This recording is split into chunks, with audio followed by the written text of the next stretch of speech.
ಕಾಂಗ್ರೆಸ್ನವರು ಭಯಭೀತರಾಗಿದ್ದಾರೆ. SIR ಯಾತಕ್ಕಾಗಿ ಭಯಭೀತರಾಗಿದ್ದಾರೆ ಅಂದ್ರೆ ಒಂದೇ ಒಂದು ಮುಖ್ಯ ಕಾರಣ, ಈ ದೇಶದ ಲೋಕಸಭೆಯ ಪ್ರತಿಪಕ್ಷದ ನಾಯಕ ರಾಹುಲ್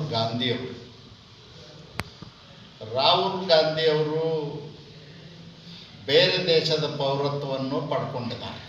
ದ್ವಿಪೌರತ್ವ ಇರೋದರಿಂದ ಈ SIRನಲ್ಲಿ ಅವರು ಗುಟ್ಟು ರಟ್ಟಾಗ್ತದ, ಅವರ ಲೋಕಸಭೆ ಸ್ಥಾನಕ್ಕೂ ಕುತ್ತು ಬರ್ತದ.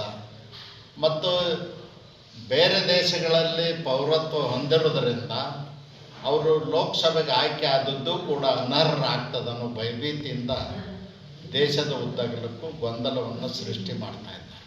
1994ರಿಂದಲೂ ರಾಹುಲ್ ಗಾಂಧಿಯವರು ಬ್ರಿಟಿಷ್ ಪೌರತ್ವವನ್ನು ಹೊಂದಿದ್ದಾರೆ. ಅದನ್ನು ಮುಚ್ಚಿಟ್ಟಿದ್ದಾರೆ. ಚುನಾವಣೆ ಆಯೋಗಕ್ಕೂ ಬಹಿರಂಗಪಡಿಸಿಲ್ಲ. ಅವರು ಚುನಾವಣೆ ಸ್ಪರ್ಧೆ ಮಾಡೋ ಕಾಲಕ್ಕೂ ಅಫಿಡವಿಟ್ನಲ್ಲಿ ತಿಳಿಸಿಲ್ಲ. ಹೀಗಾಗಿ ಅವ್ರಿಗೊಂದು ದೊಡ್ಡ ಭಯ ಹುಟ್ಟಿದೆ. ಆ ಕಾರಣಕ್ಕಾಗಿ ಇದನ್ನು ವಿರೋಧ ಮಾಡ್ತಕ್ಕಂಥದ್ದು, ಗೊಂದಲ ಸೃಷ್ಟಿ ಮಾಡ್ತಕ್ಕಂಥದ್ದು ಮತ್ತು ಇನ್ನೊಂದು ಅಲ್ಪಸಂಖ್ಯಾತರಿಗೆ, ದೀನದಲಿತರಿಗೆ, ಬಡವರಿಗೆ ತಪ್ಪು ಸಂದೇಶ ಕೊಡ್ತಕ್ಕಂಥ ಕೆಲಸವನ್ನು ಮಾಡ್ತಾಯಿದ್ದಾರೆ. ನಾನು ಈ ಸಂದರ್ಭದಲ್ಲಿ ಹೇಳಲಿಕ್ಕೆ ಬಯಸ್ತೀನಿ, ಯಾವುದೇ ಬಡವರು, ಅಲ್ಪಸಂಖ್ಯಾತರು, SC ST ಜನಾಂಗದವರು ಅವರ ಮತದಾನ ಹಕ್ಕನ್ನು ಕಳ್ಕೊಳ್ಳೋದಿಲ್ಲ, ಯಾವುದೇ ತೊಂದರೆ ಅವ್ರಿಗೆ ಆಗೋದಿಲ್ಲ. ಈ ಭರವಸೆಯನ್ನು ನಾನು ಕೊಡಲಿಕ್ಕೆ ಬಯಸ್ತೇನೆ. ಮತ್ತು ಈ ಪ್ರಕ್ರಿಯೆಯಿಂದ ನಮ್ಮ ದ್ರೋಹಿಗಳ ದೇಶದಿಂದ ಬಂದು ಕೆಲವರಲ್ಲಿ ಅಕ್ರಮವಾಗಿ ವಲಸಿಗರಾಗಿ ನೆಲೆಸಿದ್ದಾರೆ.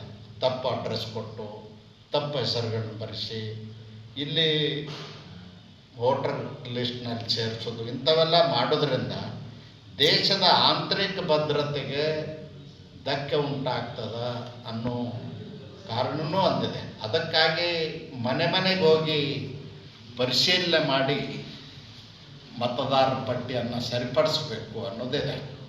ಇವತ್ತು ಕಾಂಗ್ರೆಸ್ನವರು ಮಂದಿರಗಳಲ್ಲಿ, ಮಸೀದಿಗಳಲ್ಲಿ, ಮದರ್ಸಾಗಳಲ್ಲಿ, ಎಲ್ಲೆಲ್ಲಂದರಲ್ಲಿ, ಸಮುದಾಯ ಭವನಗಳಲ್ಲಿ ಇವತ್ತು ಪಟ್ಟಿ ಮಾಡ್ತಕ್ಕಂಥ ತಪ್ಪು ಉದ್ದೇಶ. ಮನೆಗೆ ಹೋಗ್ಬೇಕನ್ನೋ ಉದ್ದೇಶನೇ ಇದು ಇಷ್ಟ ಇದೆ.